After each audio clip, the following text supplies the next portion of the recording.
Takes us further from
Ladies and gentlemen, welcome to First Touch. This is a show where we talk about all things Rocket League. I am Dazerin. Joined with me is going to be, of course, Roll Dizz and TBates. Gentlemen, good morning.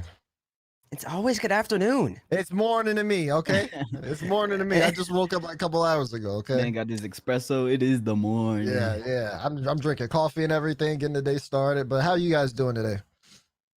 Got my nice little workout in this morning. I actually decided to wake up early for once because T-Bates kind of inspired me, you know. So I'm feeling good. I'm feeling good. I mean, that's good that you're inspired by me. I feel like I inspire a lot of people to be great. Do what you gotta do. Live every second, every moment of your life, and just go out. So I'm always ready to go. I'm rocking my EU. Yeah. Looking like the baby. That's the baby fit. All right, well, let's go. We got a lot to talk about today. We're going to get right into it. First things first, OCE Major happened over this weekend where we saw Ground Zero absolutely dominate in a good fashion. I was there. That was actually my first. Was that my first? Yeah, that was my first major on the mainstream. Congratulations. Round you. of applause. There we go. There you go. Look at the Mar really going up in the world. Oh, gosh. And yeah, I mean, that was fantastic. I think, let's take a look at the actual OCE Major standings, just so you guys can kind of get like a good, clear look at everything. Ground Zero Gaming, they dominated groups. They did well. Renegades was the one that, was really interesting going into day 2 of it, because it was only like a 2-day major. And then like that entire standings was, everything seemed okay in the first part, but then if we go and look at the bracket, which we have coming up next, you could really see this is where things got so crazy. So just to talk about this, going into today, everyone was looking at Mind Freak, Renegades, and Cringe Society, because all 3 of those teams had a chance to make it into the top 2. Mind Freak had to win the entire thing.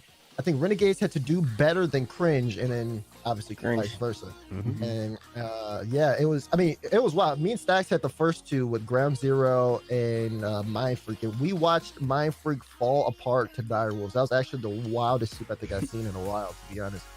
And then ended up finding out later on that Cringe ended up beating out Renegades. So I think that begs the next question for Cringe.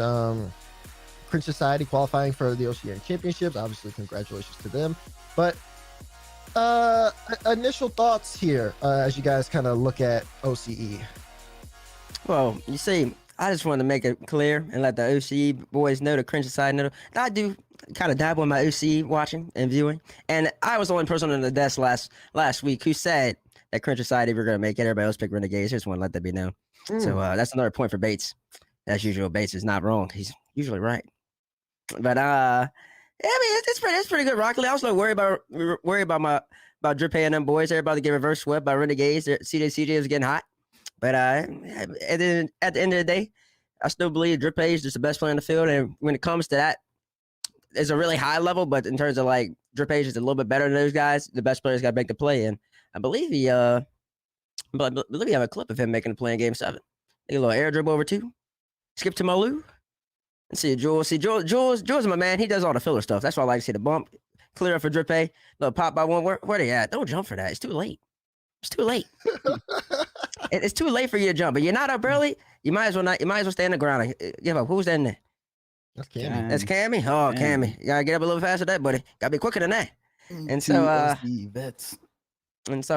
mean, and then it was also funny because we were all saying last week that whoever ultimately ended up avoiding Ground Zero for the longest would end up making it. And Mind Freak lost first round anyways. But it's just that both of these teams are like so fortunate that they ended up on the same side of bracket, so they had to play each other rather than playing Ground Zero, because Ground Zero, of course, swept the Cringe Society afterwards, and they probably would have done Renegades the same. So, well, you said that Mind Freak had to win the whole thing, right? Yeah, they had to win the whole thing. Oh no, they had even more than that. They had not only had to win the whole thing, but they had to hope that Renegades and Cringe lost first round, like in quarters. That's impossible. Ground Zero is just gonna take that. Ground Zero is like a step ahead of the region.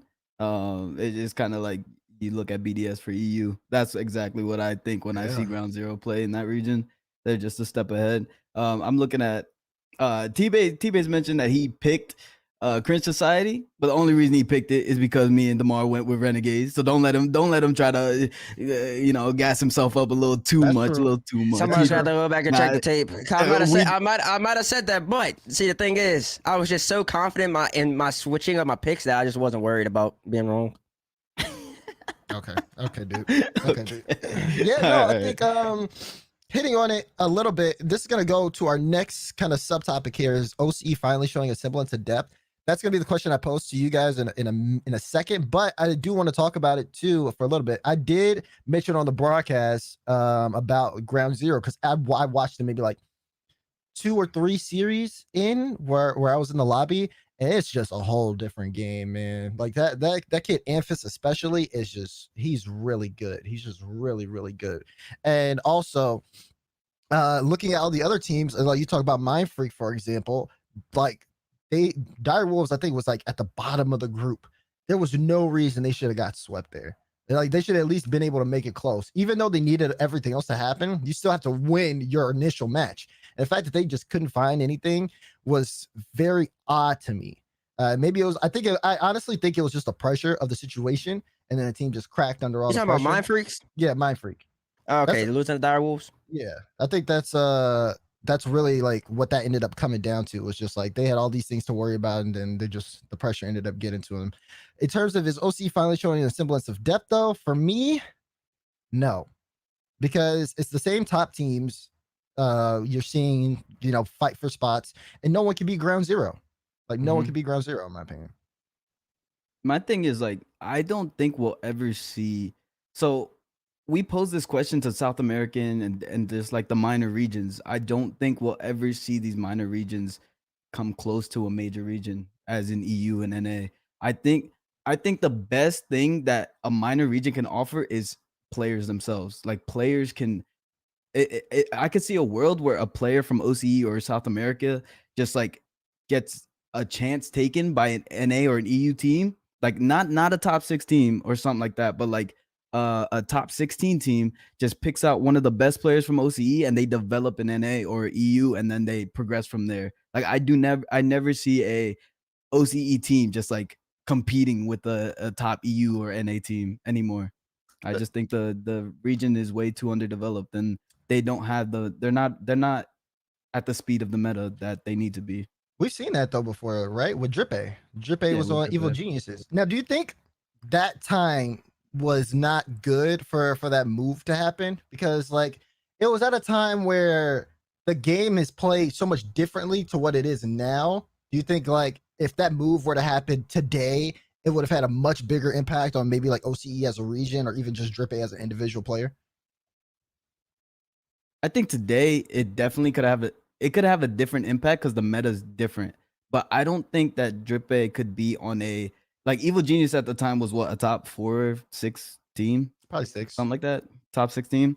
I don't think Drippe can be on a top 6 team immediately coming into North America anymore. I don't think anybody could from one of the minor regions. I think they would have to start from like a top 16 team, something like that, and then like develop in NA and then grab like speed up with the region itself and adapt to the region, and then they'll like progress forward that way, in my opinion.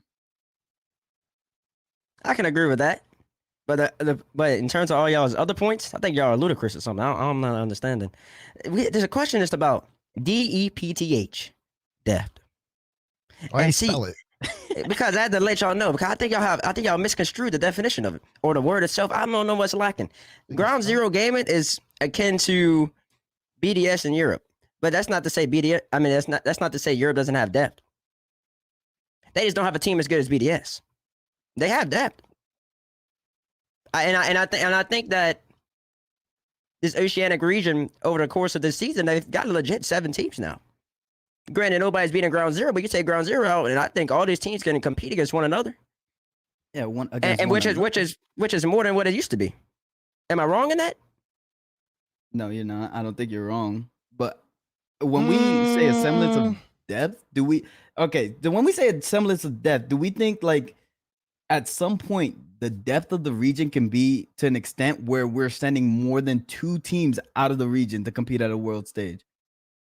Oh, is that the way you're looking at this question? That's what I'm saying. Like Yeah, depth, the like, way you know, the way I'm Well, I looking mean- at it too is like similar. Like, okay, think about it this way: we're still getting some form of Kimmy, CJ, Torsos, Drippe, all in the top. These are the same players we've been seeing for like past couple of years now. Like, we haven't seen, like, I mean, they're having new teammates. So, like, for example, Amphis, he's definitely got to put his name up there now. But that core group is still at the top of OCE. That's cool because they've been playing for the longest. NRG still at the top of NA for the most part. Besides like Envy and SSG. Like those teams don't change. Vitality still at the top.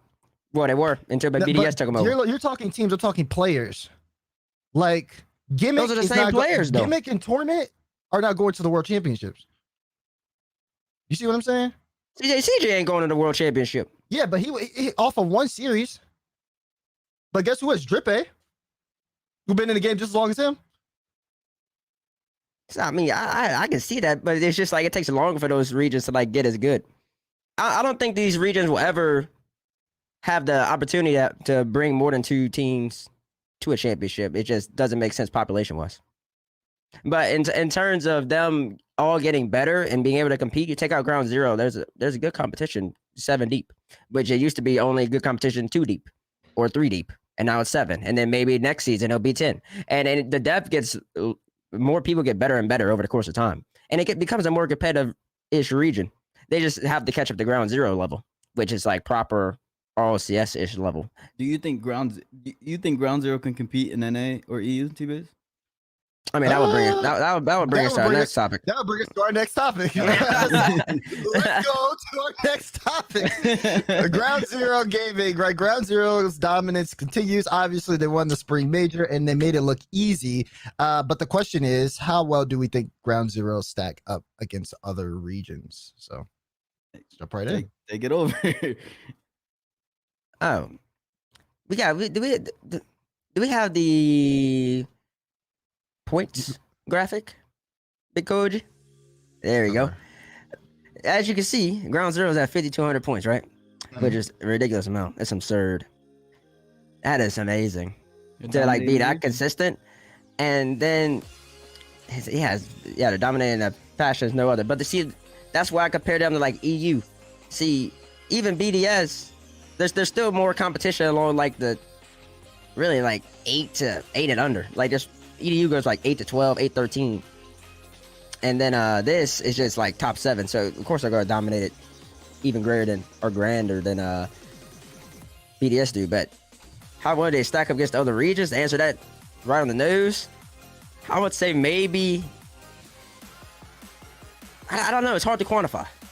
Because they get away with stuff that just isn't gonna happen in the major 2 regions in ADU. Like they're allowed to be afforded more mistakes from themselves, and they can capitalize on other people's mistakes more often. So it's really hard to like figure out where that type fits. Like they would have to be put in there and then clean up their own game and get used to playing people that are even more clean. Because you give a little bit of space to these NAEU teams, they're gonna capitalize, but you can be afforded to give space to any of these teams over here, and it works out for you.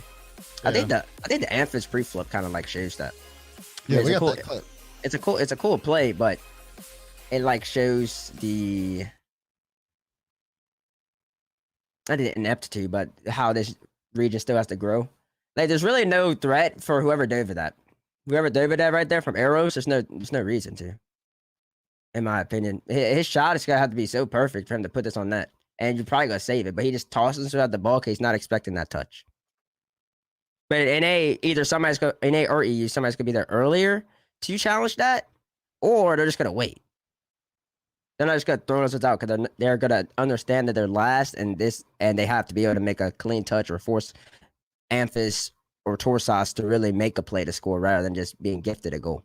Yeah, or they're just gonna be there and then he's gonna be pre-flipping and not hitting the ball at all. Right. Normally, I think a good example, or like at least for me when I'm looking at Ground Zero, I think that they take advantage of the region because they make a lot of mistakes that more than most teams, and I think that would be successful against like a lower seeded like NA/EU team But then when you go against teams that don't make as many mistakes and kind of force you to play consistently, I think that's where you'll really see them start to struggle. So I think they play close with like, lower in NA like teams. But besides that, that's when their consistency is challenged, then that's when you really get that test of like, what's lower end? Like last seed going into whatever tournament they're in. The major? The major or Like, just no, top like, 16? if like we're a talking about 16 if we're talking about like a world championship stage, right? What would be the lowest number in a team? Like, 6. probably 6. Yeah. You think they could compete with a 6th place team? I think that they So like wouldn't get FaZe or swept. G2? Yeah. I see. Yeah, I can see that. When we see, and that's where people yeah. get the worlds weird. Worlds type competitions are strange because once you're there, anything can happen. Yeah, it depends too. They got to play just as confident as like what I saw from them like last weekend. Because I'm telling you, they were hitting some good shots, man. But they're confident because they dominate that region. Do you think they could come into a world stage and be as confident? They're gonna come into the same confidence because they're not used to playing really good people. That's the way the Sam people come to land too. They play their game. I play my game. You're gonna adjust. If you're better than me, you beat me. Now, in terms of like a season, and that's where people get like misconstrued in my opinion, because they'll talk about Chiefs at Worlds, finish at 4th or whatever. There's only 10 teams at Worlds, and you could have like you're decent enough, everybody's capable enough to win a series or in multiple series if a couple bounces go their way. But in terms of like the RLCS, the way RLCS X and the way it's been formatted and the way it's structured in a year-long process, see, that's different. I can't see them. Well, I mean, I can see them, but I don't think it'd be realistic for them to make Worlds just like off their points. But in terms of being at Worlds, they can make some noise. Yeah, anybody can make noise once you're at Worlds. In my opinion. Yeah, anybody can make noise. I agree with you. Anybody can make Worlds. I just don't agree with you. They really have to come in disrespecting the bottom six, the 6th place team. It's not. You can't even call them a bottom 6 because it's like 6th in the region is like because it's like good. 6th in the region is like good. Them coming in, you really have to like disrespect J-Map Chicago. You really have to disrespect AJ Jara. They've done it. You know what I'm saying? Like that's how Trippin got to NA. That's 6th in NA, but they're first in OCE. Like they are the best team in that region. Like they are going to come in there. They're gonna feel like they're the best team here, besides like BDS and Envy and stuff like that. That's their mentality. That's the mental. You got a year. You know that. I'm not a hater. Plus they listen to people like you trash talk them constantly all the time. You like making them inside a conversation. I be ready, bro. I be like, I want to see roll this at land. I think y'all got a different mental. See, y'all got the mental you need. I don't know if they got that mental. I've been to the land. I seen South America pull up, bro. NA was intimidated by South American players because they always on our region playing rain. They're speed demons. Right? They came to a land, and they shut them up mad quick. Okay, but Sam never performed. Okay, but Sam never performed. OCE's performed twice. OCE's performed twice. What's the second time? 4th and I think 5th, or was it 6th? 4th and I think 5th. Either way, it doesn't matter if they're. It doesn't matter if they're 5th or 6th. That's irrelevant to my point. They performed. I don't know. I feel like my ego would be so inflated if I'm coming in with 5,200 points and I'm the next closest 4,000. I'm like, yeah. I'm here. I belong in another region. Is that what you're going in? You're like, I belong in another region. It's not even that though. It's not even that though. I belong here. I belong in this world championship. That's why I'm coming in. Because think about it, bro. Who's on ground zero? Torsos is on ground zero. He's been the one that's been there. You talk about them getting 4th place. He was on that team that got 4th place.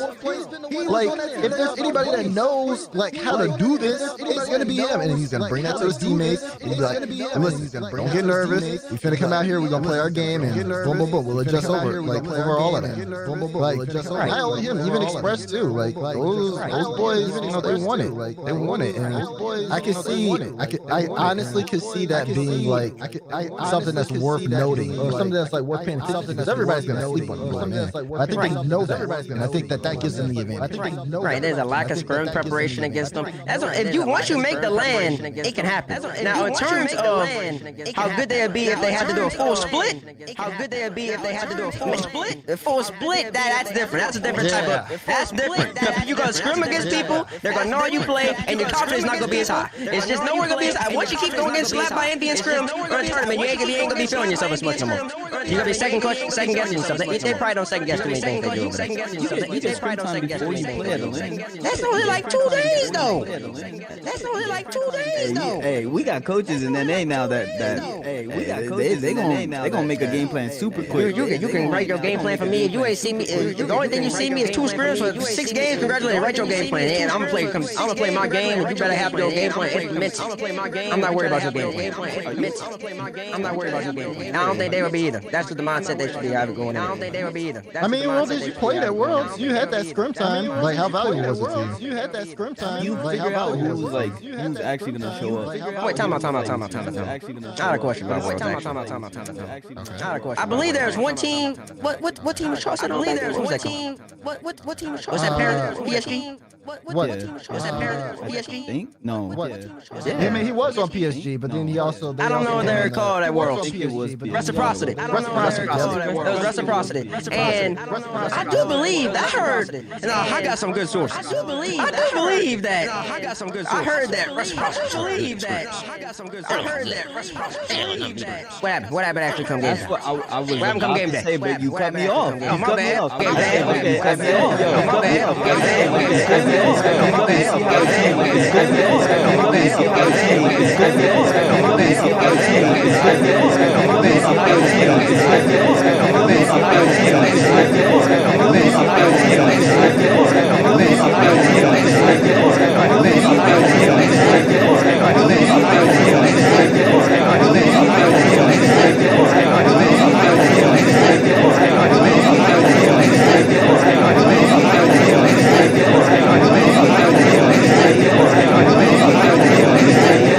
Crowd, you feel the announcer, you feel everything. So like, especially if you have a rookie on your team, he's gonna have nerves. No question about it. And I think even now, a lot of players are going to have nerves because we haven't had a LAN in a minute. So that's true. That affects all regions, not just the OCE teams. I know. I think that at Worlds, with a 16-team format or whatever it was, they could finish top 10. They could probably maybe even finish top 8. I think that's doable. Now, in terms of a league play, if they're actually in EU, actually in NA, that's different. They maybe 6th at best, maybe, but probably like 10th or 11th because it's just a different that's a different beast. That's not a 1 weekend or 3-day, 4-day thing. That's a months. That's a different type of thing you got to handle. I could see him being top 10. I actually can. If they come in like confident, like you say they will, right? If they come in like egos inflated, they're like, bro, we dominated a region, we belong here. I could see him being top 10. I mean, I'm with it too. Like, I definitely think that OC could step up and do that. But we would have to see in terms of how that even happens when it happens. We do have another topic though that we can't get a Worlds, but we're pretty close. It was close. It was the Guild versus First and Friends, Reynolds versus Noli, our next topic, where Guild ended up winning 4-1 against First and Friends, and yeah, we took one to the cheek. Yeah, that one was not. That didn't go well. It was very one-sided, and I guess that's our question for the day. Why was this matchup one-sided? I think there's an obvious answer here. It's gonna be an excuse that we said NA would make up, but hey, there's facts to back this, okay? Because EU even had a super team that played against Envy. I think the main difference is ping. Ping is a big impact in games, especially when you're playing at a high level. You have a pro hitting a power shot 80 miles per hour at your net, 100 kilometers at your net. You're not saving it on 100 ping. Depending on how close he is, you're not saving it. And I mean, you could even test to that. Like watching those games, you can tell like the pros on the higher ping were just slower to read things than the pros on the lower ping. Okay, and speaking of which, we do have a clip of Gil ended up being beating first. It's gonna be with some audio, so we'll just go ahead and roll that for you. Oh my goodness, the tweets are I coming have out. too. inside information here. Okay. Musty has moved on to free play. Completed Yeah, rings. Musty- Oh, it's over. Oh, it's over. 4-1. Rule Britannia. GG's. Wow. And Reynolds goes dark. First killer, LFT. Yeah, that wasn't fun. That was- The more no way! The pain in your voice after NA goes down. It's just so it's so it's so funny. And then you had Turbo, who was just nonchalant about the whole entire event, looking left and right, giving people information, irrelevant information. What did he say in that clip? Musty is warming up or something like that. I know, like everybody was on like their whole different waves, bro. I'm watching the match. Turbo talking about Turbo was okay. I can't say what Turbo was doing on this stream, but Turbo was being Turbo, and Johnny loved egging him on while all this was happening. I gotta give props to Johnny though. He was a master, like managing all that chaos. And I mean, honestly, it was such a fun time. But yeah, that one was painful. That one was painful. We do have, I mean, we had more matchups, and I guess we could jump into those next, where with the North American versus EU topic, where we had Queso play against the Generals, and Envy also played against Airbus. So as you can see, the names that aren't team names are actual like super teams, quote unquote super teams, made up of some of the best. And we ended up seeing some of those play. And, you know, different results. But the team that always had the ping advantage was the team that won, so to speak. The Generals were composed of, just to let everybody know, that was Garrett G, Yep. Mist, and J Naps. Yep. They were up 2-0 against Queso, and then Yeah, proceeded to high lose the next 4 games.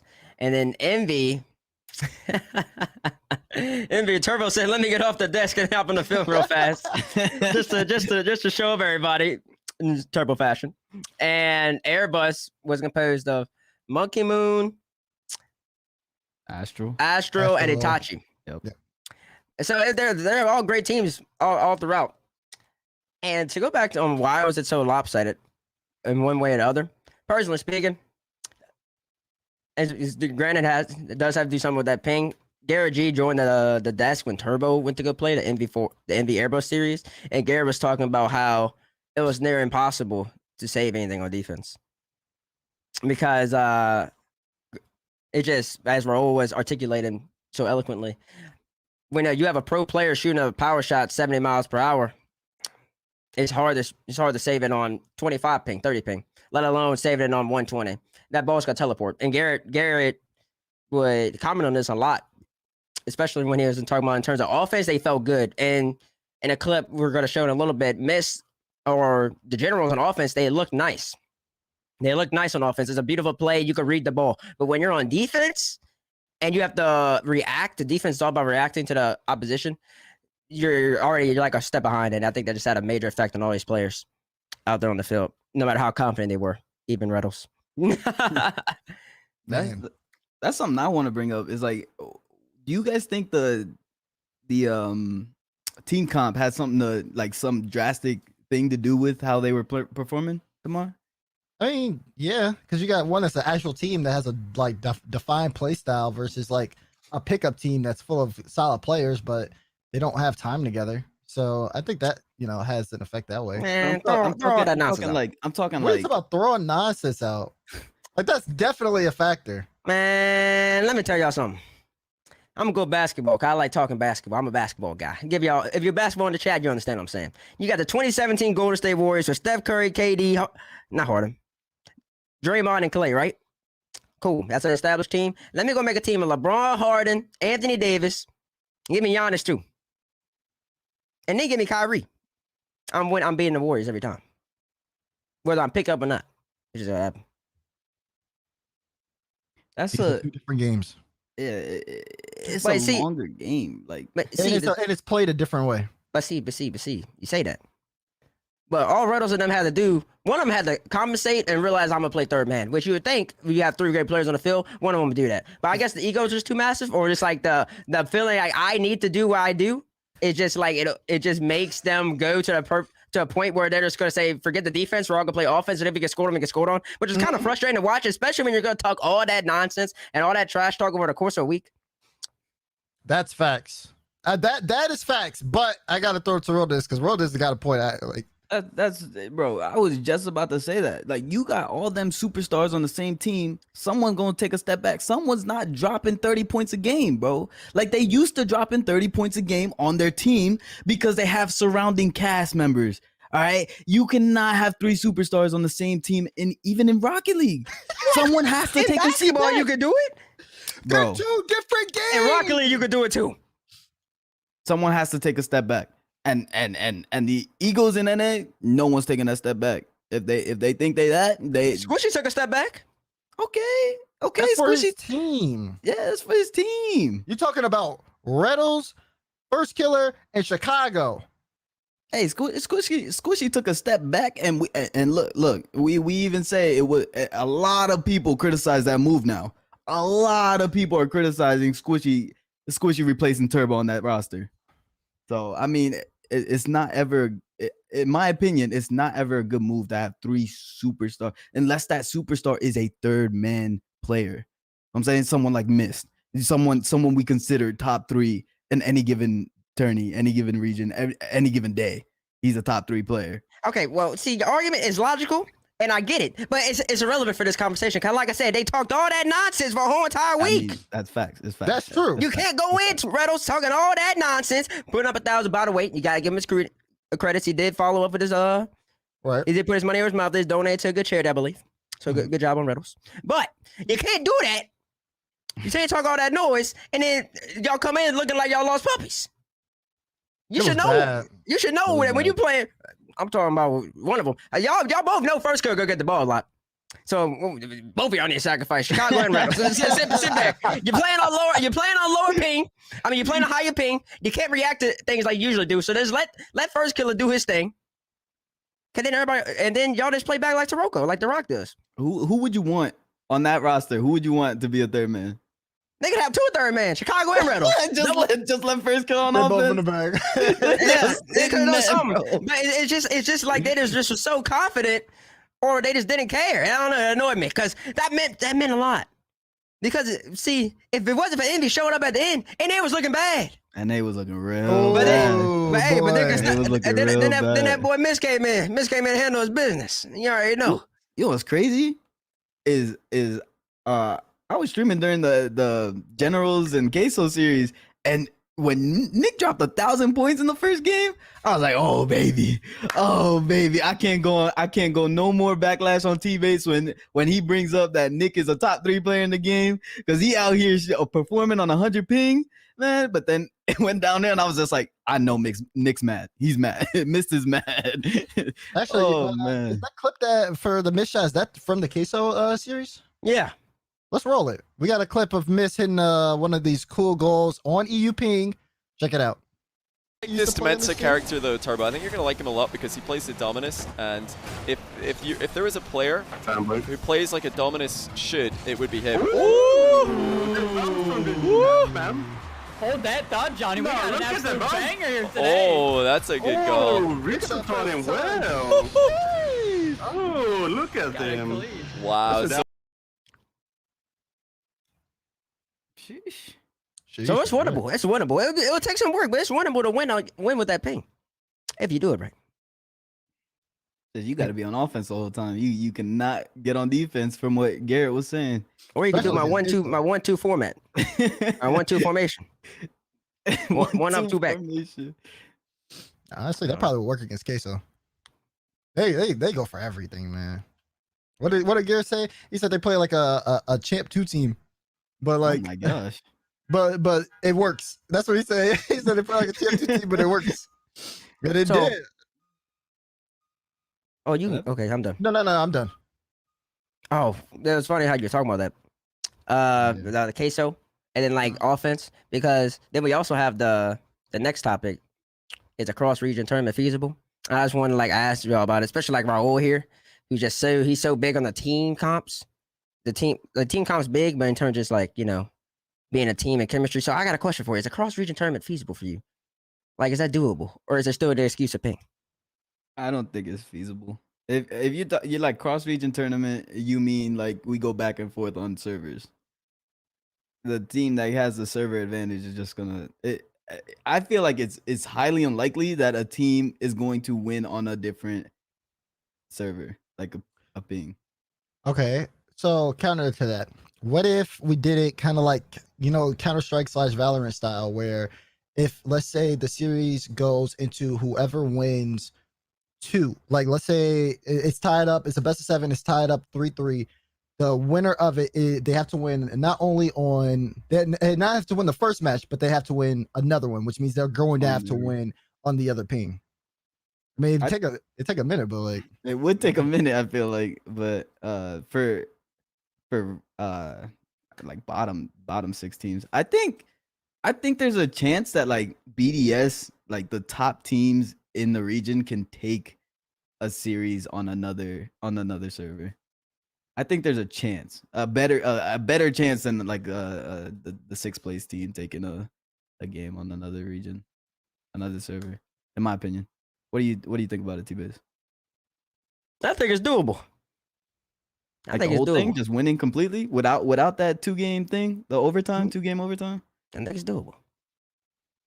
I think that's tough. It's tough. It is tough. It's not supposed to be easy. If it was easy, anybody could do it. But these are pros. They get paid for a reason. But is it feasible? Like I don't think a pro would want Yeah, it's feasible. Reynolds already tweeted out. Get me out there. Reynolds was talking all that, bro, and got. But see, Reynolds tweeting that out, and Sip gonna have 140 ping. See, I don't know if it's feasible for like an SSG or a West Coast team. But in terms of like an East Coast team or an Eastern-ish region team, where you're getting like 120 tops, like first killer ping that he was getting, first killer was still getting 500 points. I know.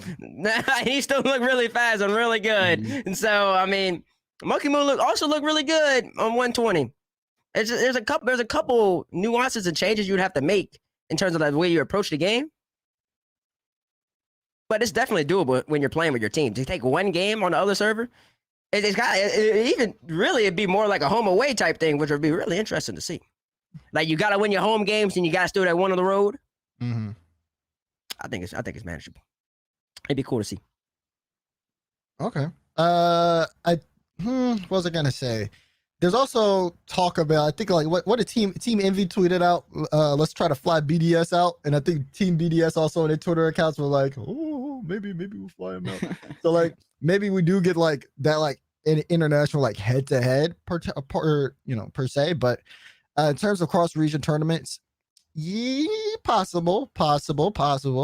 I think we have our answer to the question of like whether or not you guys think. Well, I mean, I'll still ask you guys, do you think the NA versus EU debate is resolved? I'm going to personally say no. No. But, yeah. It's still out. The jury is still out. It's not resolved till land. Until we have a land, it won't get resolved. And even if even when we have the land, I don't think it's gonna get resolved. It's just never gonna get resolved. It's always gonna be a topic. Nah. NA versus EU. Nah. Always. If there's a land, it'll get resolved already. Always. It's always a thing. NA last land, it's a thing now because BDS happened. Yeah, I mean that's just one team though. There's a region we all know we're better still. and then I don't know. And then once we win the land, what are they gonna say then?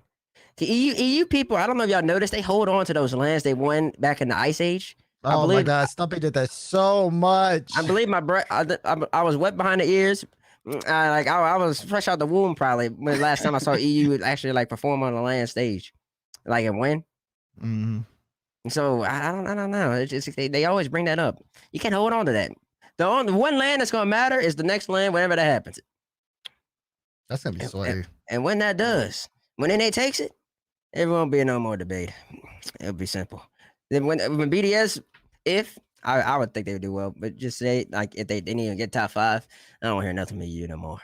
The BDS don't get top 5. But they probably get top 5. I think they get top 5. That's just me playing a little like silly game. But yeah, so we'll see what happens in terms of the NA versus EU debate as that continues on. What's gonna be the next iteration of that? Just make sure to keep your eyes on Twitter or wherever for somebody to do something, because something's gonna happen. But something that somebody took on their own and turned it into something that I think a lot of us really appreciate is Ragequit. Ragequit was a 2v2 tournament, or not even 2v2 tournament, 2v2 show matches that Jorby and Achieves ran. It was streamed on Jorby's channel. There were 2 different show matches, but the first one, or I guess the big one, I should say, was apparently Jack and Dead Monster played against Samurai Gaming, and they won 4-2. And and I think especially I want to get Bates' thoughts on this one, because that boy loves this era. Loves it. You want my thoughts on this right now? Yeah. Or do you want to do it later? Do you have Hold something on, later? hold on. I want everybody to listen to this beautiful clip that Jorby and the Chiefs have for us from their broadcast. It's actually amazing. And I love it. It's so original. I just want everybody to see SRG's skill first, real fast. Perfect read. He's not going to get back to it. Bumps Dead Monster off the ball now. Khaled.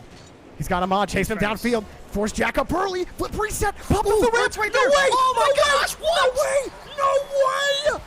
Oh my God. Combo! Ultra combo all day. What? Ow! What? Did you see O'Connell? That was nice. Biggest smile on his face. Wait, what was that sound cue? Ultra combo. What is that? What did he say right there? I don't know what he said, but that's hilarious. I love like that old retro video game esque like theme. Anyways, back to SRG losing that. See, everybody sees the score line 4-2, but they don't know there's like 4 games that went overtime. They were close games. And also, I'm really big on Ahmed. I think he's really legit threes, and you could just tell like his skill with the perfect backflip shot. Like he just got to place that, and that's just placement. It's on command too. That's mechanics. That's all day, baby. But you see, like in terms of the twos world, Ahmed's probably the worst player on the field right there. That's saying something. And that's saying something, because they're all really great at twos. But Dead Monster and Abject, they ain't no slouches.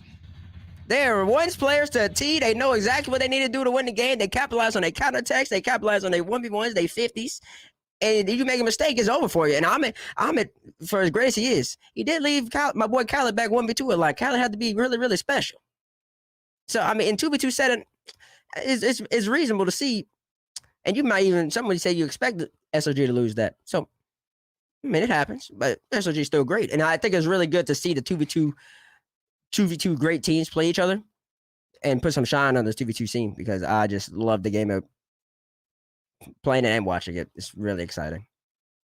By the amount that Bates hypes up SRG, I went into that series last night thinking, like, I rewatched it last night, and I went into that, I was like, SRG won, right? Like they have to win this. Like Ahmed, Khalid, TBates calls them 2 of the best players in the world. They have to win this. They have to win this. But to his testament, Ahmed, he seems like he is a speed demon. He is a mechanical player. I don't know how many shots. I mean, I'm watching it, but I wasn't fully paying attention to it, and I just like be caught out. Like I was mid conversation with a couple buddies, just caught out just because he hits like a double tap that like I don't expect him to hit, and it's just like crazy. It's just mechanical out there, and I'm just like, oh my goodness. Okay, my bad. Like I didn't mean to disrespect you like that. Okay, he got it. But that just comes to show that like Dead Monster and Abject, they about it, because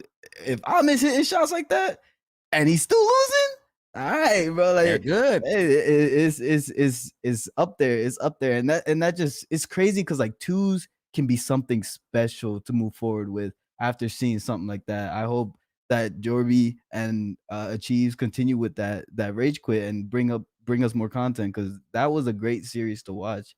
And I recommend everybody, if you haven't seen that, go see that. He still has his VOD up. Jorby still has his VOD up. Jorby, please, on Twitch. Yeah, and he put it on YouTube too. I think it's Jorby Please on YouTube, but I'm not 100% sure. Jorby, if it's not, I'm sorry. That being said, do we think that we are going to see more 2v2 events in the future? That is the question that comes from this.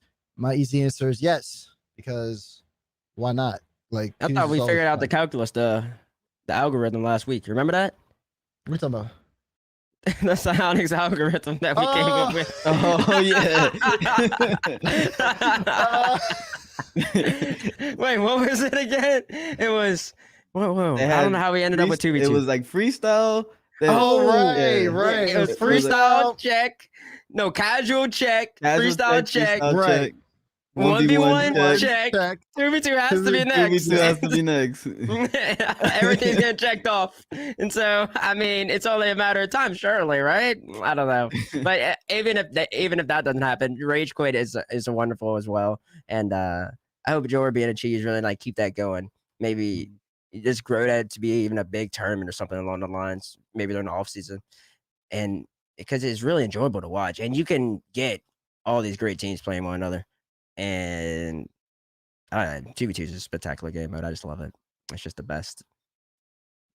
It's so fast paced, and there's so much space on the field for players like Ahmed and Gali, Habjack. Imagine every mechanical player just like having that much space, that much boost to just work on the field. It's just so fun for audiences just to watch top players have so much space that they won't get in threes. They will not get that space in three. And even the top mechanical players, you still see pull off crazy things on the main stage. But just imagine them with space, a lot more boost. It's crazy. It's crazy. Yeah, you're right. Sorry. I have this train going by. I don't know if you can hear it. It's like so loud. I can hear it, but it's not really loud. Yeah, I it's don't not mind it. Oh, okay. As long as it's not that loud. You know, like with my hand on my mute button on my mic the entire time. I'm like, okay, but it's not coming through. There's your camera going. Your camera's going through. Your camera's gone. no. The train came by. The train had a little radio God, signal. He man. did the camera. Oh, Now our own's going through. snap. Everybody's going away. Oh no! Hey, it's actually funny. 'Cause I'm the only one that hasn't had any technical issues this stream, and it's actually amazing. This is wonderful. This is a great. rarity. Lamar's going. Raul's camera's going in and out, and I'm good. Oh hey, are you back? Yeah. That's what happens when you. My camera's overheating because it's getting warmer. So I usually open the window so the camera can get some air so it doesn't overheat. But it's warm outside, so I don't know. This might keep happening. Don't worry, you're fine. yeah. You're fine. You're fine. Keep me You're in fine. check. But go ahead. Yeah. So yeah, I want to see more Ragequit. I want to see more 2v2 events in the future, you know, a bunch of stuff like that. But I think, you know, we talk about game modes that, you know, Psyonix is doing, and I think they've all gotten their own different reactions with the freestyles, the ones, obviously RLCS, and now we see Ragequit with twos giving us a new perspective. But let's talk about game modes in our next topic entry. And what do you guys think is the best game mode? Ones, twos, or threes? Well, I mistakenly said what I think is the best game mode in the last segment, but so I'll let one of y'all go, or both of y'all can go. It's tough. I think. Go ahead, Demar. Go ahead. I was gonna say, yeah, that is tough. I used to play I used to be a threes main for a long time. I used to just play threes, but then I think I started talking to TBates, and he was like, "You gotta play twos because twos make it make it beat faster." That sound like that? Yeah, you do sound like that. You be like, "Demar, you're too slow. Hey, you gotta play some." like that. I don't sound like that. Well, you A should little bit. yeah, that's what he's talking.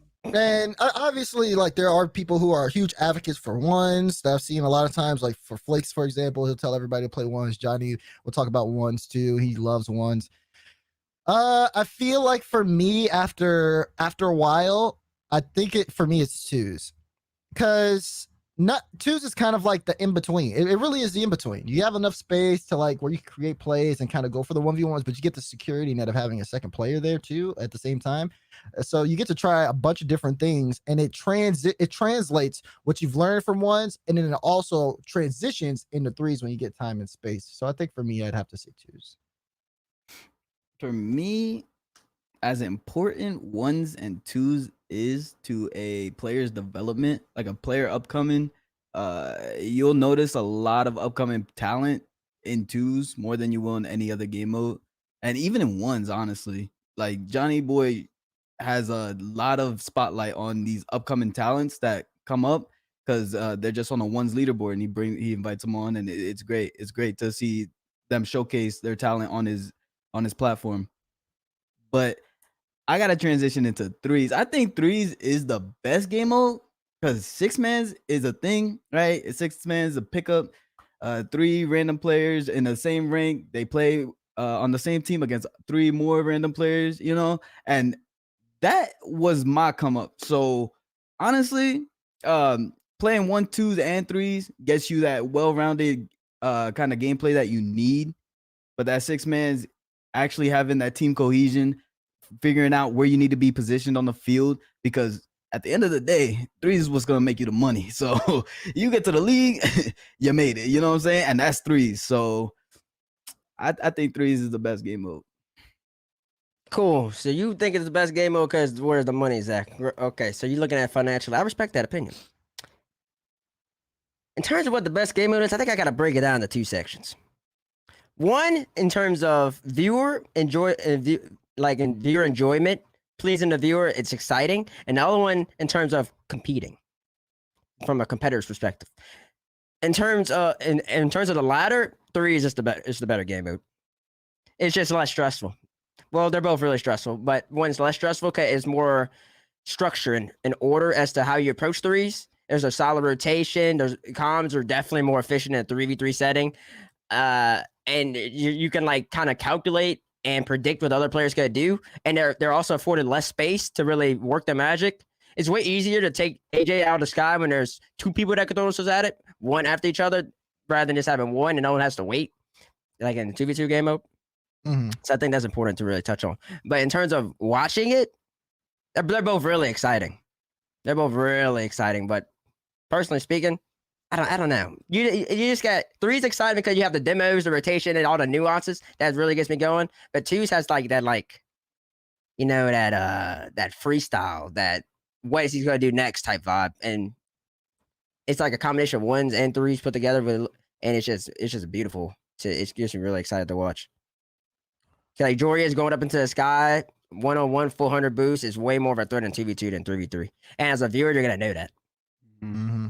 There's a So lot. I think it's just preference. But wait. once is definitely not the best game mode. I think we can all agree on that.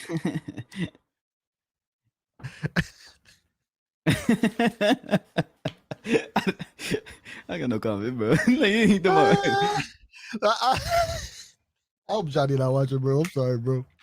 No, and what Johnny puts on in the 1s tournaments, they're really good. They're exciting.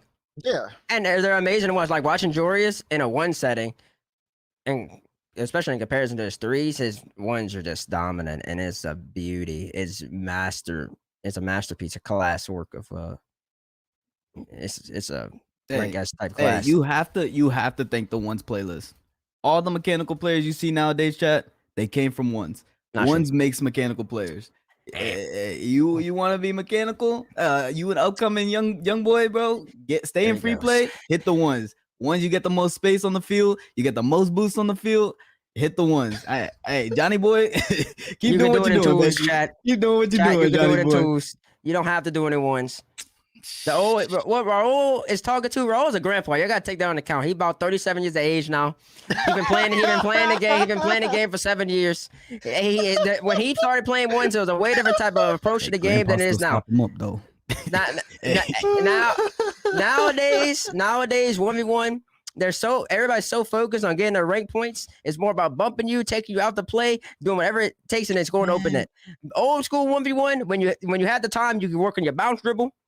You could work on your crossover. You can work on your pickup, your carry. What rank are you, TBates? Because I'll be still doing that today. Oh, come on. Show camera. Man, yeah, put that up, please. I just gotta let it cool off for a little bit. Gotta let it cool off. I'm SSL. You don't find space. Hey, I'm I sorry. do find space. I capitalize on my space, actually. It's just very boring gameplay, per se. I'm not like AJ and Jorius. If I was like them, it'd be different. But in terms of like just like the average Joe like myself, it's just not that. 2s is better. The 3s and 2s are very comparable. And it's just like in terms of like just having more events, like Ragequit stuff like that for 2s and putting that spotlight. I think everything should be put up. And Johnny can keep producing that most excellent 1s possible because he's always been doing that. Been will forever do it because it's enjoyable. But my preference is 2s and 3s. If I'm doing it based off of enjoyment or entertainment, like to watch, I for me it's only because we haven't seen that many 2s, so Yeah, I have I to think put 2s that is last. too. Like, Oh, I would go 3s, 1s, and then 2s. Yeah, that's because I haven't seen 2s. I haven't seen it. I want to see more of it. Well, Like, TBates 3s got we have blindsided. RLCS. 1s we have Johnny Boy Salt Mine Underground. That was fantastic. Twos, all we have is Ragequit right now, and Ragequit is great, but I need to see more. And I want to Yeah, see more. like I want to see like highest level twos. Last time we saw twos like Universal Open. That was a Mhm. long time ago. But in terms of playing the game, it's definitely twos, threes, and ones, like in that order. No. For it's me. threes, twos, ones. Threes, twos, ones in terms of playing. But you play more twos than you play threes. Yeah, That's just because I'm forced to play twos because nobody queues threes anymore. that's cap. That is not cap. That's cap. There is no cap in what I'm saying. Nobody Oh plays my threes. gosh. It's just sad. It's sad how my 30s rank mode isn't as great as it used to be. I remember the glory days where I used to be able to queue up into a full G2 roster. No, I guess you want to do that. that's right. I'll That's be the work for ripping me. my hair out. I mean, yours ain't about the business. I'm about getting that work in. Oh yeah. That's right. Oh, okay. I ain't come up at the first touch of flame nothing. So go ahead, bro. You can Flame handle nothing. G2. Wait, how Nah, many, nah, I how many, wasn't wait, how about many to wins you had flame in the you, grid? but How many you wins know. you had in the grid? Huh? Oh, you weren't about to flame me? Okay, I I'm about to wasn't say. about to flame you, bro. Like chill I know out, you ain't bro. talking Yeah. about grid What's wins up with with an him, E bro? United hat on, bro. Hey, last time I checked, I got dub in his head. Oh my Nah, gosh, bro! He's nah. gripping onto that dub for dear life. Facts. I'm still mad at Gyro, bro. Why you lose to him? Gyro, how you let it happen? Bro, Gyro be getting mad when we bring that up. That mean there's nothing you can do when you got greatness on the other side of the field. Oh, boy. that's just how it goes. That's neither here nor there. Oh my gosh. Okay.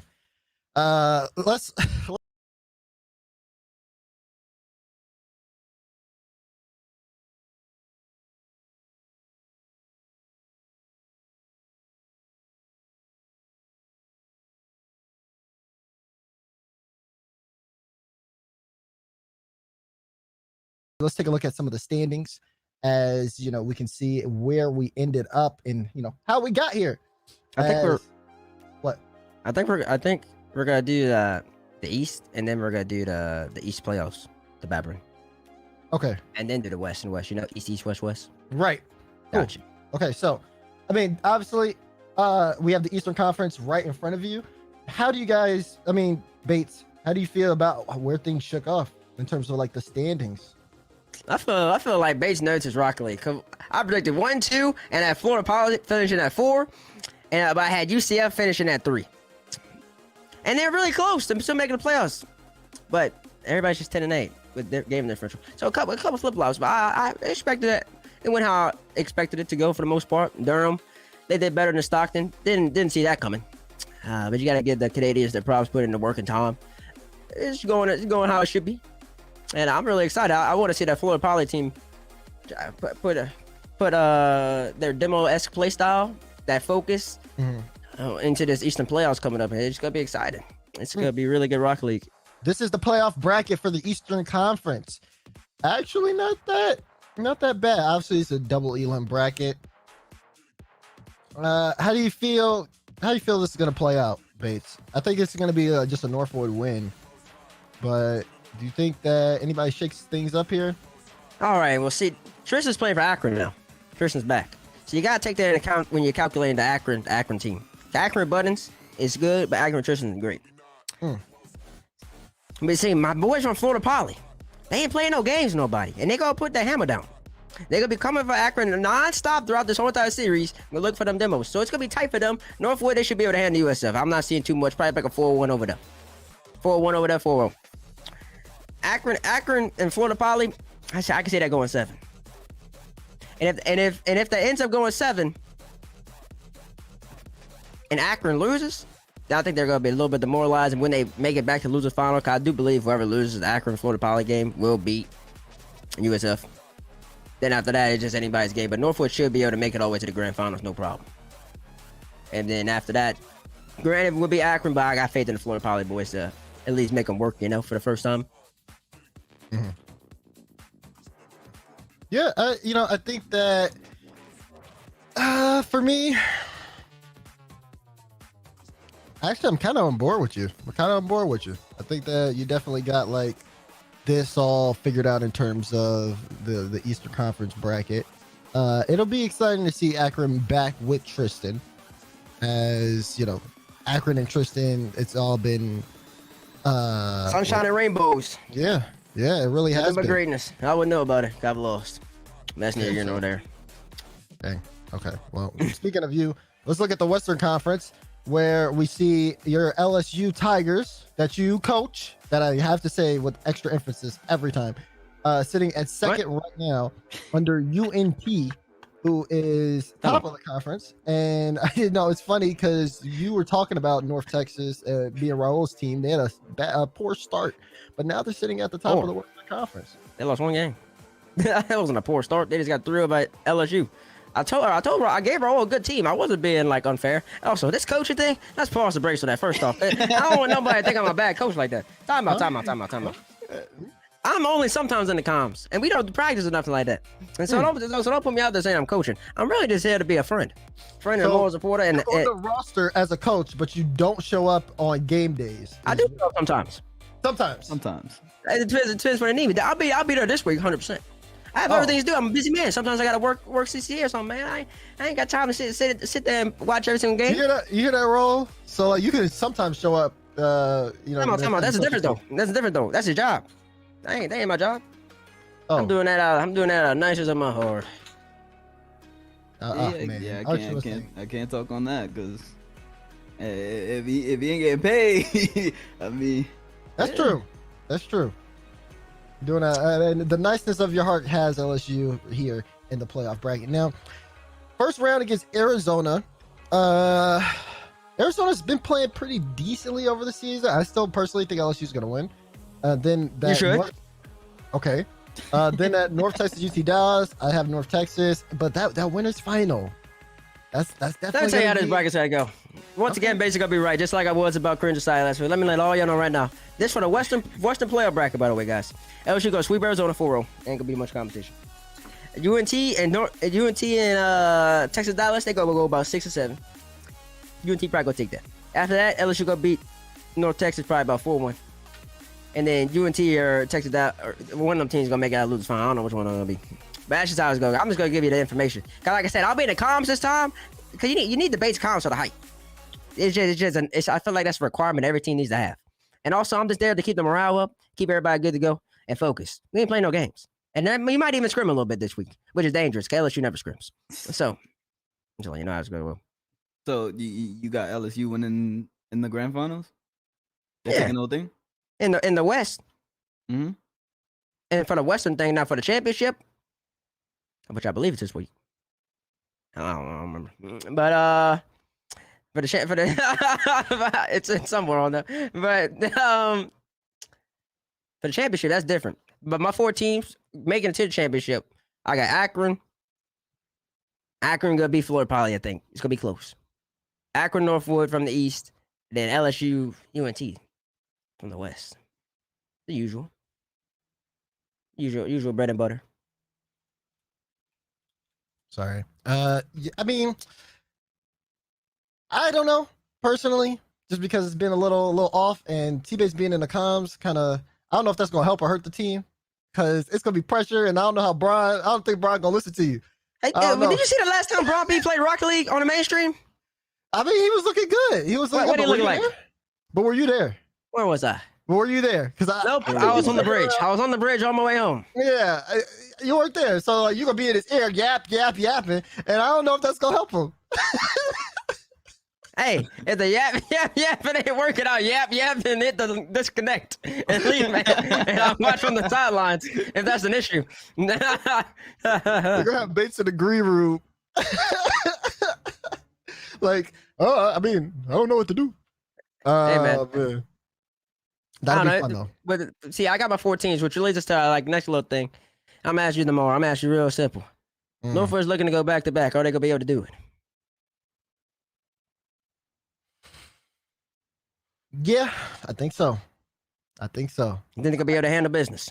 I think they'll handle business because they've been kind of trolling these past couple weeks in CRL. I remember me and Stackscast at this one series. They all changed their cars. They went full splice on that one, where I can't even remember half the cars they used, but it was wild. Stacks loved it because Stacks doesn't use regular cars because Stacks is weird.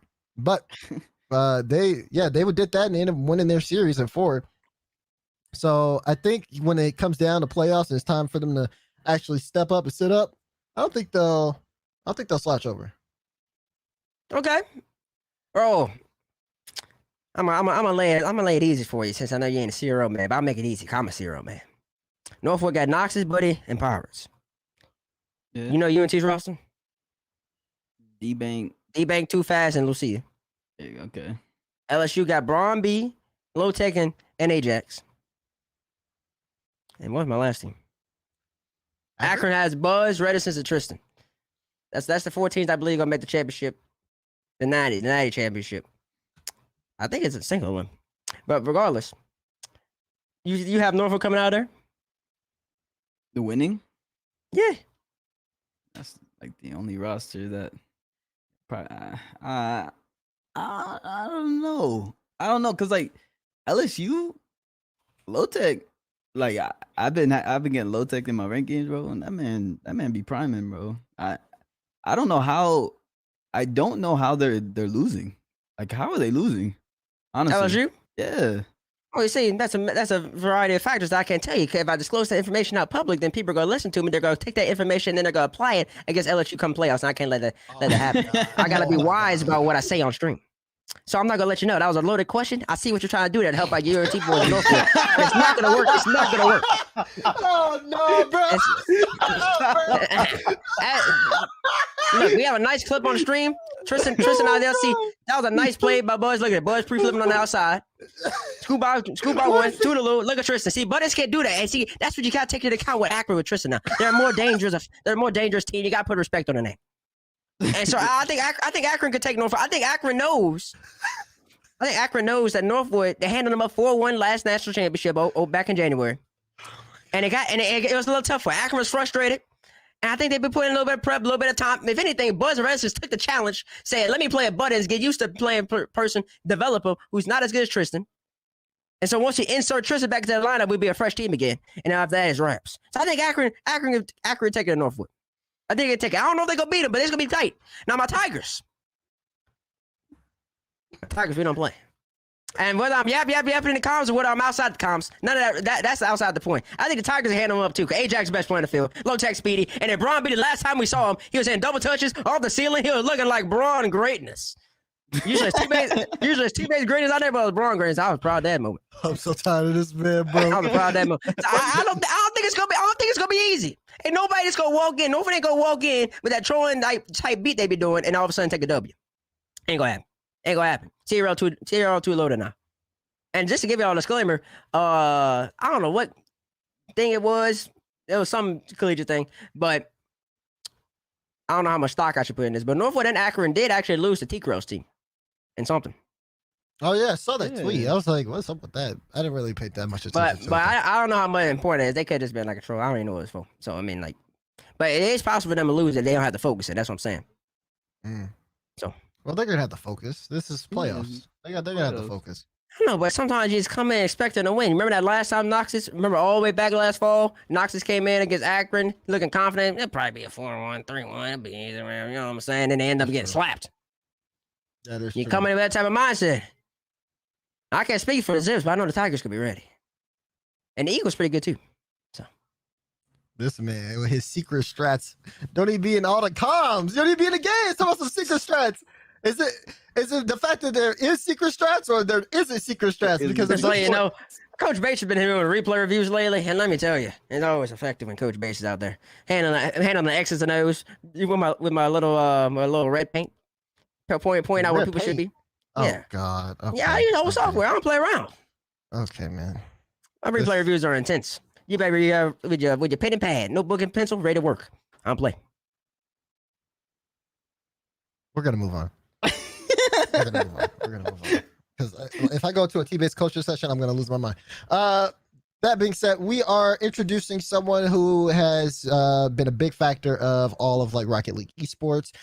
He is with the Psyonix Esports team as Esports Manager of Product. Psyonix Cory will join us on the show today. Cory, hello. I'm here. I made it. You We're are. here. Yeah. I mean, unfortunately, I had to listen to TBates go off for like, what was that, 20 minutes of him just babbling about LSU and how he's going to lead them to victory? That's right. So I had one thing I wanted to say real quick before we get into like real talk. Roll Dizz, how many lands you been to? Like two. Okay, TBates, how many lands you been to? Tom Holland, there's an asterisk on that. There's an asterisk on that. There's an asterisk on this. I missed at least 2 lands because of the COVID. So none of that. No. If you wanted to bring it up a year ago before I had made a land, that would have been good. But like, okay, we'll give you the asterisk on that. There we go. There we go. We'll give you that one. But you know, I had to. Oh my god. Oh man. You told me you had something cooking up. I didn't think it was that. My goodness. Well, obviously, Cory, thank you for joining us on the show today. Of course, it's obviously a pleasure to have you here. For you guys that don't know, Cory is also our contact from Psyonix for First Touch. We kind of talk to him whenever we have to talk about stuff. And also, I'm still going to tee this one up for you, anyways. What is it like working with TBates, Cory? I mean, it's great. I love working with TBates. I mean, but we always got to roast each other. Like any week where we got to prep for First Touch is always like a little bit of back and forth. I mean, you see it, but my job is really, I can boil it down to, I got to bring down the TBates ego every week. Is basically like all I got to do. That's facts. TBates about to throw it back to me later. This is gonna be fun. Oh Lord. Oh gosh. Okay. Damar, you got anything? Yeah, so one thing I want to talk to you about is besides helping us out with First Touch, you also are a big proponent in CRL, right? Collegiate Rocket League. Talk to me about like the history of CRL in terms of where you started versus where we are now. Yeah, I mean, TBates, keep me honest if I forget any details. So much has happened since then. But like, I mean, so CRL started back in like 2017, and then now we're hitting 2021. So it feels like forever at this point now. And TBates has been one of those players since like were you in season 1? I can't remember. Nuh-uh. You came around like season 2 or season something 2. Like that. Season 2. Yeah, 2018 then. Mm-hmm. But yeah, it's been crazy to kind of watch it grow from like this random stream that we just started up on a secondary channel, and then now like to where it is one of our like premier esport products. And for our team, like it's one where like it's been amazing to see just the collegiate community and how they kind of have adopted CRL. Like it's something where it's always been community first, like any esports property that Psyonix runs, and it's worked somehow. Like it's always just cool every season. Like we never think like, oh, we'll hit this milestone maybe or whatever, and then we just blow everything out of the water every season. And really, it's like I look back at it now and look at like the championships coming up this week is like it's just there's so much more story now too. And I think like the nice thing of we got Akron, Northwood, and who's going to be the the back-to-back and all this sort of stuff. And if LSU can throw it in. And don't forget UNT. Don't forget there's other teams, but it's just cool to see like how far it's gone. And like, I don't know, I still remember like Achieves and Corelli, the first like show that we did, and like being in the studio talking to them and going from like that far back to like now, like, I don't know, like almost everyone's on CRL. Like the broadcast team's huge. The broadcast is huge. Like it's kind of crazy looking back, like but it's fun. It's just the beginning though. So. Yeah. And I definitely want to hit on like the broadcast for today, because I mean, you go back to Corelli and the content board, and we've come from that to like now we do like the pre-show with the F dot, and we do like the game shows and stuff like that. And then even then we have the graphics are almost always changing every season to where now we even have the cast reaction thing that I love very much. I love that so much. I'm trying to get other people to do stuff like that, because I'm like, dude, this is so cool. They've had the cast reaction before. They've had it for like a couple of seasons, right? Or has it been like, I don't know how long. I thought it was CRO exclusive. Yeah, we had it for a couple seasons. It's dependent on like a tech specific thing that we had to change from the new like broadcast studio that we moved to. When we went from like, because we used to do it out of like Blizzard Arena, and then we moved over to do it in a house, which is hilarious, but it was cool. Like, I think that's kind of the different take like you can use with CRL. And I miss like the shows that were out of there. Like that's the one thing, like online shows are fun, but like, man, just getting everyone in a room and like looking at old clips of all that, it's like, one day, but it's just fun. Like that's kind of the CRL way. Yeah, I was definitely living my best life when I was going to He brings it up all the time if you 'Cause can. it- Don't let it him was- start. Oh, here we It go. was Go so ahead. great. It was just It's so so great. Go I ahead. mean, I'm not gonna talk about it all. I'm not gonna talk about it all. I'm just gonna say I was living my best life. That's all I'm saying.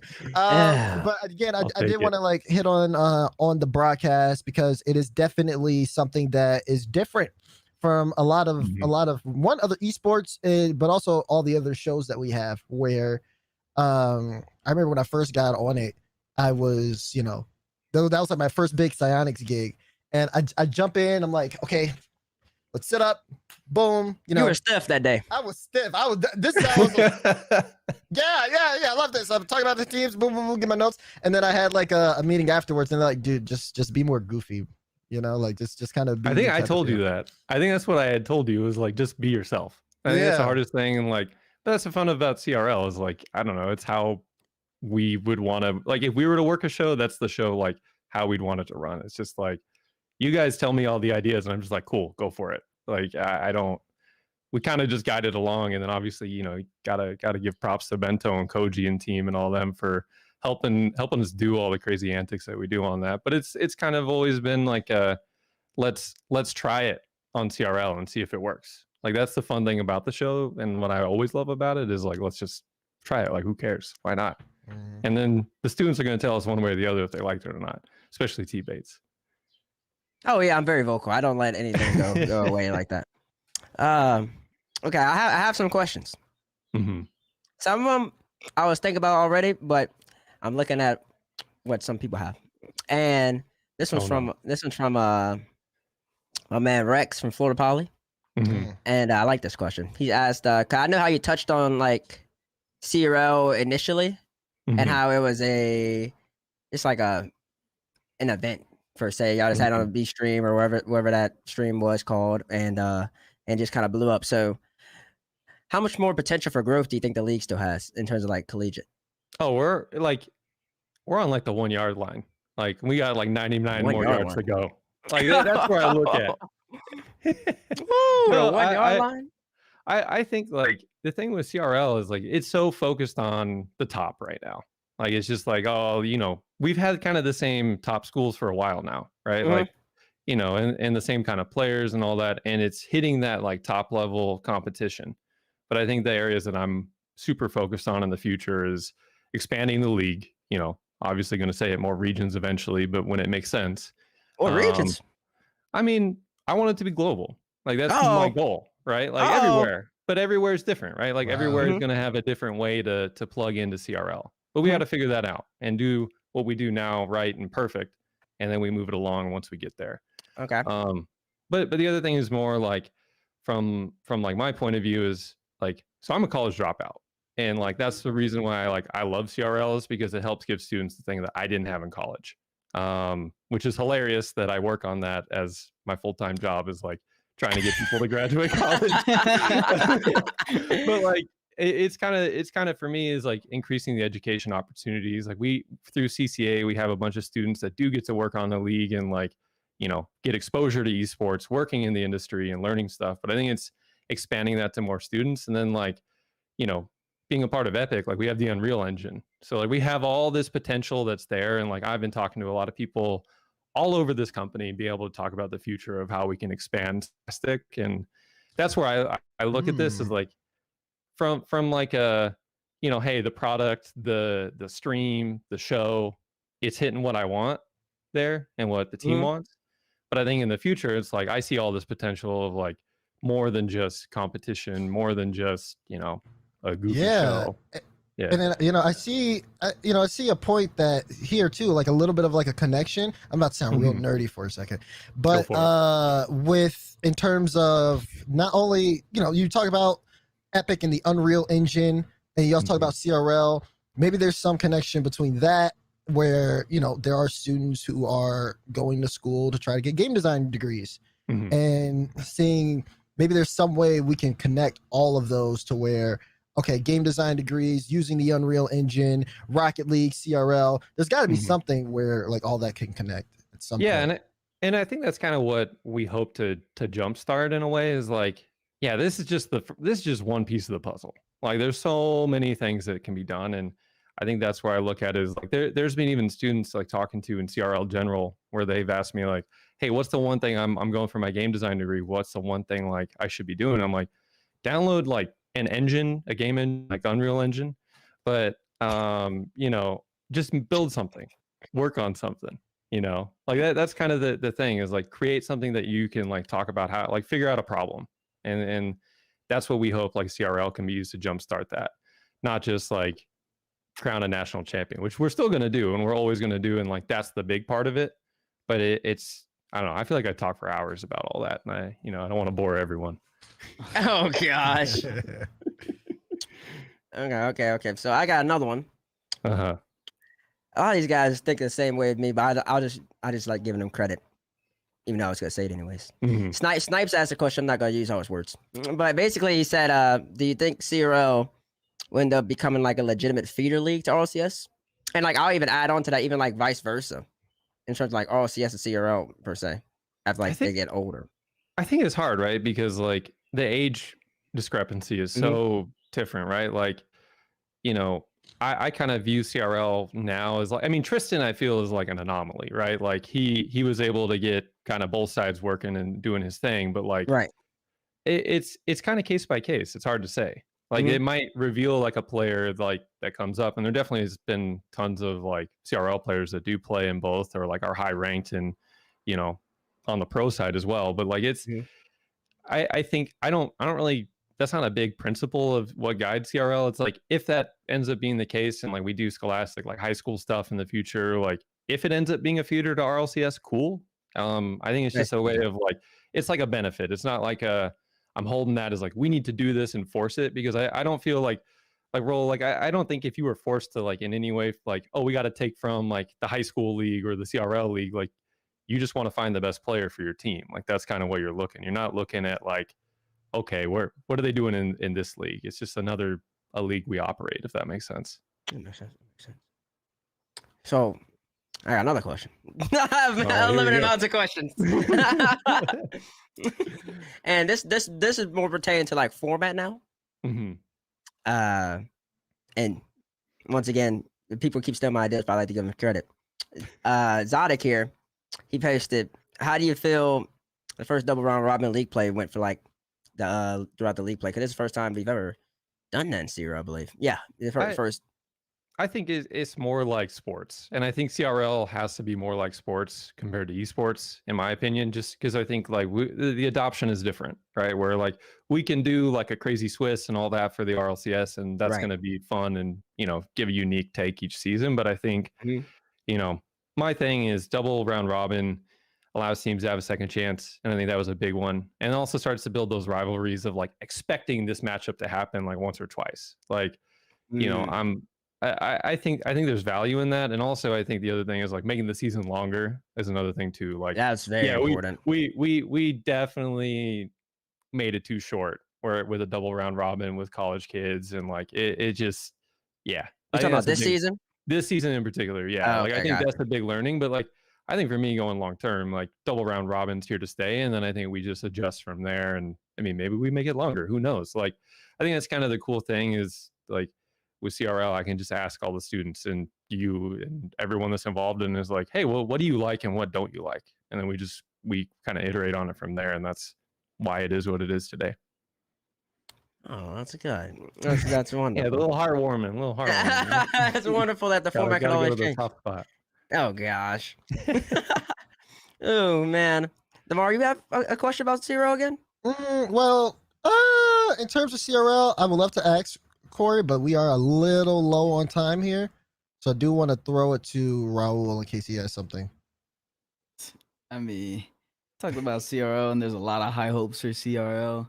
You know, pointing out that we are only on the 1 yard line, as Cory said. But I want to bounce it to RLCS. Cory, you got anything for us?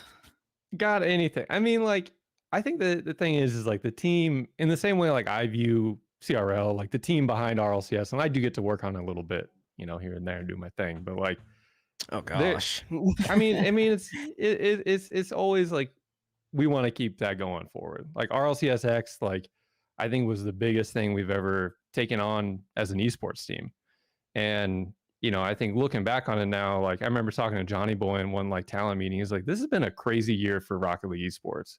It's been like a mad dash. Like we've been going at it like 100 miles an hour the whole time. And like for me, like I'm looking forward to, you know, once we get to the summer, really looking back and thinking what worked and what we all liked and getting to do the same thing that we do with CRL. Like it's what we do with everything is just talk to everyone. But I don't know, it's going to keep getting bigger. Like I can say that, and maybe someone gonna like try and pull me out the door and say stop talking, but like, you know, it's just like, dude, Rocket League is just such a crazy esport. It's so like, I mean, I've been working on it for like 4 years now, and every day I'm just like stoked. And like, there's definitely rough days, there's hard days, but like, I don't know, like it feels like there's so much potential that we can keep doing, and like, it's all over the place. And I think the exciting thing is like, you know, Murdy, Skylar, Ian, Jake, and now Cliff, like the whole team we got on, like we all just want to keep making this thing better. And like the same, like that approach is going to be going forward. And the RLCS, like when we close the book on season X and then we look to the future, like we only want to make it better. And I think the thing is like we all reading the feedback all the time on Reddit and all that. And like we see what people are wanting and we want to definitely give it to them one day. It's just figuring out how to do it. So I don't know. That's the most non-answer I've ever given in my life, but I don't know. I think it's important to take from that answer that they are humans. Yes, they are reading feedback guys. So I mean, they do have feelings. So it's, like, it's our job. Like, people gonna have their opinions, and like that's fine. Like that's what people should have. That means they love what they're a part of. Like they love being a part of the community. They want to see it get better. And like we recognize that, and like, look, yeah, sure, there's rough days sometimes, but like it's fine. It's just we got to keep doing good, and like you guys got to keep us accountable, and that's why we love this esport. That's why we love Rocket League. So, yeah. Big shout outs to the esports team as well, because you're not the only one on it, Corey. Yeah, no, I name dropped everyone. I name dropped everybody tomorrow. Okay. I'm just saying. I think. Unless anyone has any other questions, mine's is going to be, can I have my title? Oh, okay. I'll hit up Scott Rudy. I'm sorry. Okay. Thank you. We'll get there. Right. You know, it's just busy. It's just hard. You know, it's just hard. I get it. I'm just. Wait, what title are you? What title are you talking about? My RLCS title. Yeah, he had to do it. Oh, you poor guy. He had to do it. Want me to give you the shipping and handling for my CRL Spring Champion title? I would no. I do have two things before we roll out. There's another collegiate event getting announced this week, and I ain't gonna tell you what it is. But yeah, there's gonna be another one. It's gonna be big, so get ready for that. Yeah. Collegiate just doesn't stop, so that's happening. Okay.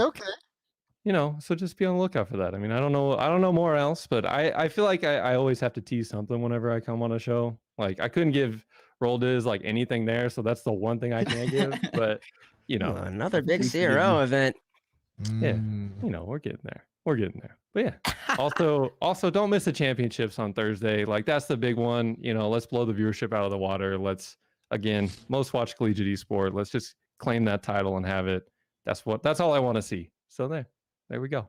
All right. I think that's definitely the right call, especially like looking guys, if you've also enjoyed Corey on the show, please also watch the CRO Spring Championships this week. Thank you so much. Bates, what are the days for the Spring Championships? Because you know all the dates.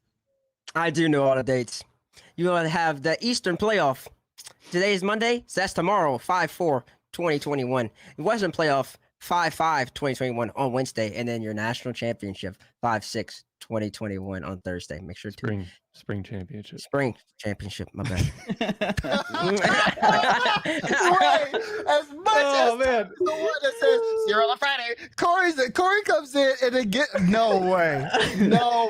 It's all good. It's all good. He's fine. He can have it. He's a guest. It's all good. He can have it. Oh my gosh. Okay, well. Do you what's have happening something? this weekend? TBates. The South American Major. There we go. You already know. I'm on top of my game somewhat. And you can watch your boy Dazerin on that one. Okay, that's all I'm gonna say there. Now, Ladies and gentlemen, thank you guys so much for First Touch today. This has been an incredible show, and it's been exciting to have everybody here talk about everything that we've talked about. We're going to go around starting with Cory. Any shout outs, any final thoughts as we close out? I mean, hey, hi mom. Got to do that always. but yeah, no, just appreciate being on, and yeah, watch CRL. That's all I have to say. Me, I always shout out the world. Love you, world. Watch CRL. That's Cory. Just piggyback off of Cory. Very big deal. Yo, watch that purple and gold go to work over the course of Wednesday and Thursday. Just letting y'all know. I just want to shout out the audience. You guys watching it. Yeah, you can kind of resemble that with TBates saying the world. You know what I'm saying? That's right. You are the RLCS world. You are the Rocket League world. So shout out y'all for watching, you know, being here, interacting with us. There's a lot of people that come to my stream, say they love the show, and I know I could speak for everybody here. We appreciate every kind word that, you know, you guys give to us. So yeah, just shout out to you guys. Exactly. Shout out to everybody. Obviously, thank you, Cory, for being a guest on the show today. Obviously, big shout out to Rotos and TBates every week. You guys, I mean, it's always so much fun. And then shout out to Koji, pushing the buttons behind the scenes, making us all look good. We love you, Koji.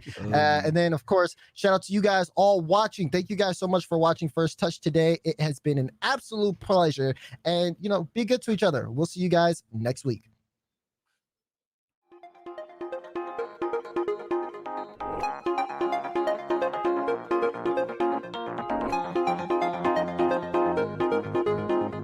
Thank you.